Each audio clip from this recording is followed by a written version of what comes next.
আপনি কি বিএ ও এম এর জন্য অনলাইনে বেস্ট কোচিং নিতে চান? বাংলা অনার্সে ভালো রেজাল্ট করতে চান?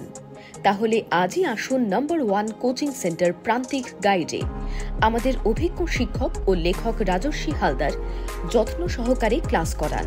হাই কোয়ালিটি নোটস ও 100% কমন সাজেশন। প্রান্তিক গাইডে সবাইকে শুভেচ্ছা অভিনন্দন। প্রান্তিক গাইডের পক্ষ থেকে আজকের নিবেদন কলকাতা বিশ্ববিদ্যালয় BA 6th semester history general DAC B2 পেপারের suggestion.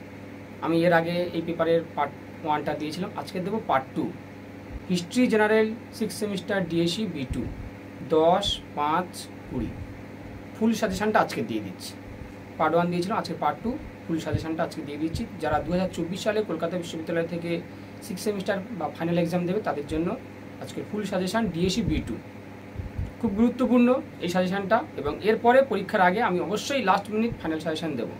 Last minute final suggestion অবশ্যই পাবে, চিন্তার কিছু নেই। প্রান্তিক গাইডের সঙ্গে থাকো, সমস্ত কিছু হেল্প পেয়ে যাবে।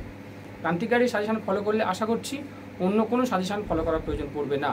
সবথেকে কম প্রশ্নের সাজেশন কিন্তু আমি দিয়ে থাকি, এটা তোমরা অবগত রয়েছো। এবং যেগুলো দেবো শুধুমাত্র সেগুলোই পড়বে, এর বাইরে আর অতিরিক্ত কিছু করার দরকার নেই। অবশ্যই কমন পাবে। প্রান্তিক গাইডের সাজেশন ফলো করলে আমি মনে করি অবশ্যই তোমাদের ভালো রেজাল্ট হবে। তাই প্রান্তিক গাইডের সাজেশন তোমাদের কাছে ফার্স্ট চয়েস, বেস্ট চয়েস হওয়া উচিত।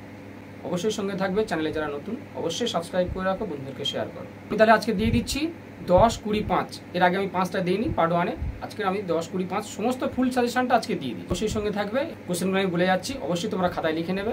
আমি কিছু তাও এর মধ্যে স্টার মেরে দেবো, সেগুলোও পড়বে খুব ভালো করে। আর অবশ্যই আমি লাস্ট মিনিট ফাইনাল সাজেশন অবশ্যই একদম কমিয়ে দেবো, একদম শেষ মুহূর্তে লাস্ট মিনিট ফাইনাল সাজেশন অবশ্যই পাবে, চিন্তার কিছু নেই।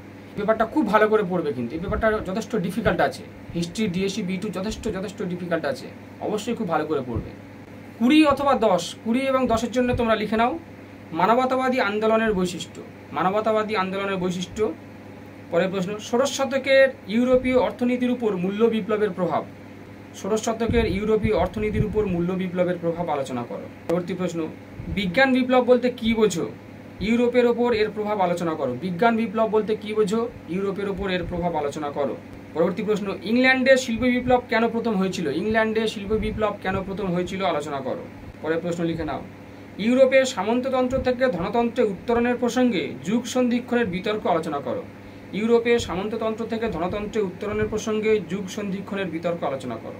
পরের প্রশ্ন, ইউরোপে মুদ্রণ বিপ্লবের তাৎপর্য আলোচনা করো। ইউরোপে মুদ্রণ বিপ্লবের তাৎপর্য আলোচনা করো। পরের প্রশ্ন, পশ্চিম ইউরোপে সামন্ততন্ত্রের কারণগুলি আলোচনা করো। পশ্চিম ইউরোপে সামন্ততন্ত্রের কারণগুলি আলোচনা করো। পরের প্রশ্ন, নতুন বিশ্বে স্পেনীয় সাম্রাজ্য কিভাবে একটি বিশাল ও স্থায়ী খনি অঞ্চল ভিত্তিক জনসমাজে পরিণত হয়? নতুন বিশ্বে স্পেনীয় সাম্রাজ্য কিভাবে একটি বিশাল ও স্থায়ী খনি অঞ্চল ভিত্তিক জনসমাজে পরিণত হয় তা আলোচনা করো। পরের প্রশ্ন, জন ক্যালভিনের অবদান বা কৃতিত্ব আলোচনা করো। জন ক্যালভিনের অবদান বা কৃতিত্ব আলোচনা করো। পরের প্রশ্ন, ধর্ম সংস্কার আন্দোলনের পটভূমি ও কারণ। ধর্ম সংস্কার আন্দোলনের পটভূমি ও কারণ আলোচনা করো। এবং এর সঙ্গে মার্টিন লুথারটাও দেখে রাখতে পারো, একটু জাস্ট একবার কি দুবার পড়বে, আর কিছু বেশি করতে হবে না। ধর্ম সংস্কার আন্দোলনের পটভূমি ও কারণ ওর সঙ্গে জুড়ে দিতে পারে যে ধর্ম সংস্কার আন্দোলনে মার্টিন লুথারের অবদান যদি ছোট করে দেয়, জন্যই ধর্ম সংস্কার আন্দোলনের পটভূমি ও কারণটা অবশ্যই খুব ভালো করে পড়বে। এই গেল 10 এবং 20। আমি এর মধ্যে তাও কিছু স্টার মেরে দিচ্ছি, সঙ্গে থাকো। তাহলে 5 নাম্বার জন্য লিখে নাও, ফি ফর ভ্যাসালেজ। 5 নাম্বারের টিকা, ফি ফর ভ্যাসালেজ। মানবতাবাদী শিক্ষার বৈশিষ্ট্য। মানবতাবাদী শিক্ষার বৈশিষ্ট্য। পরের প্রশ্ন, ইরাসমাস করবে। 95 থিসিসটা করবে। মূল্য বিপ্লবটা করবে। ব্ল্যাক ডেথ বা প্লেগটা করবে। বাণিজ্য বিপ্লবটা করবে, বাণিজ্য বিপ্লব। পরের প্রশ্ন, আফ্রিকার দাস ব্যবস্থায় ইউরোপের দেশগুলি কিভাবে যুক্ত হয়েছিল? আফ্রিকার দাস ব্যবস্থায় ইউরোপের দেশগুলি কিভাবে যুক্ত হয়েছিল? উত্তর মানবতাবাদ সামন্ততন্ত্রের সংকট। উত্তর মানবতাবাদ সামন্ততন্ত্রের সংকট করবে। মার্টিন লুথার রেনেসাঁসের বৈশিষ্ট্য। মার্টিন লুথার রেনেসাঁসের বৈশিষ্ট্য, এই 5 নাম্বারের মার্টিন লুথার রেনেসাঁসের বৈশিষ্ট্য। ব্যাস, এই কোশ্চেন কটা। এইবারে তোমরা স্টার মেরে নাও এখান থেকে। মানবতাবাদী আন্দোলনের বৈশিষ্ট্য। মূল্য বিপ্লব, এটা স্টার মারো। শিল্প বিপ্লব, এটা স্টার মারো। মানবতাবাদী আন্দোলন, মূল্য বিপ্লব, শিল্প বিপ্লব। সামন্ততন্ত্র থেকে ধনতন্ত্রে উত্তরণের প্রসঙ্গে যুগ সন্ধিক্ষণের বিতর্ক আলোচনা করো, এটা স্টার মারো। ইউরোপে মুদ্রণ বিপ্লবের তাৎপর্য, এটা স্টার মারো। জন ক্যালভিনটা স্টার মারো, জন ক্যালভিনটা স্টার মারবো, জন ক্যালভিনটা স্টার মারবে।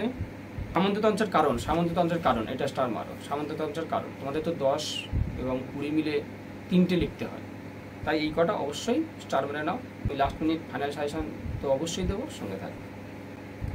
5 নাম্বার যেটা স্টার মারবে, ফিফো ভ্যাসালেজ, ইরাসমাস, 95 থিসিস, বাণিজ্য বিপ্লব, সামন্ততন্ত্রের সংকট, মার্টিন লুথার, রেনেসাঁসের বৈশিষ্ট্য, black death, Erasmus, black death, Erasmus. পাঁচের আর কি স্টার মারবে, এই কটা মোটামুটি দেখো, এই কটা পড়ো। এতে খুব কম দিয়েছি পাঁচেরগুলো, এগুলো সব কটাই দেখে রাখো। পাঁচের 1-1.5 পেজ লিখলে হয়ে যায়, পাঁচেরগুলো এইগুলোই করো। পাঁচের আপাতত এইগুলো করো, আমি ফাইনালাইজ করি। ফাইনালাইজ করার পরে একদম সুপার স্টার মেরে দেবো, যেগুলো বেশি স্টার কম স্টার অবশ্যই দিয়ে দেবো, সঙ্গে থাকো। আমি আপাতত যেগুলো স্টার মারলাম বেশি করে পড়ো, আর সমস্ত কিন্তু পড়বে, সমস্ত নোটসই পড়বে, বাদ দেবেও তা না। যেগুলো স্টার মারলাম সেগুলো বেশি করে পড়ো, অন্যগুলো অবশ্যই সবগুলো পড়ো।